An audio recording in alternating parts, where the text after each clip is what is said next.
नमस्कार. जनतेचा आवाज 24/7 न्यूजमध्ये आपल्या सर्वांचे स्वागत.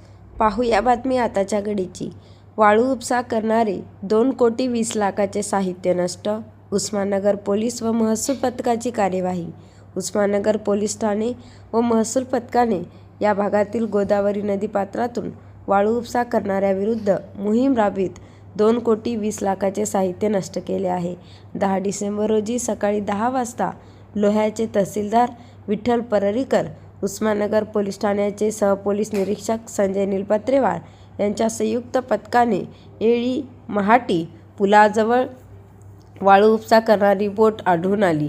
सदर फायबर महाटीच्या बाजूस असलेल्या सीता नदीमध्ये पळून जात असताना वरील पथकाने बोटीच्या सहाय्याने सदर बोटचा पाठलाग केला. सदर बोट पुढे असलेल्या 6 बोटीजवळ जाऊन थांबली.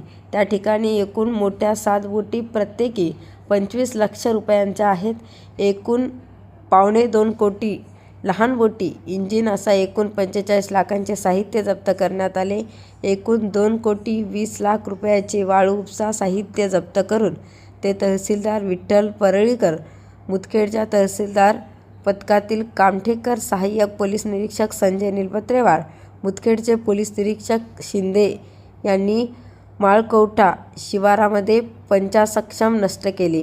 या कारवाईत मंडळ अधिकारी रेणके, सुगावे, पवार, ठाकूर, ग्राम महसूल अधिकारी पवार, रायाजी, पांडागळे, मुंडे, भांगे, नरवाडे, जाधव, एकाडे, गोधने, लाडेकर, मेहरुणकर, गाठे, बोदनीकर, महसूल सेवक विठ्ठल डेपे यांनी सहभाग घेतला. जनतेचा आवाज 24/7 न्यूज नांदेड. संपादक प्रदीप मगरे.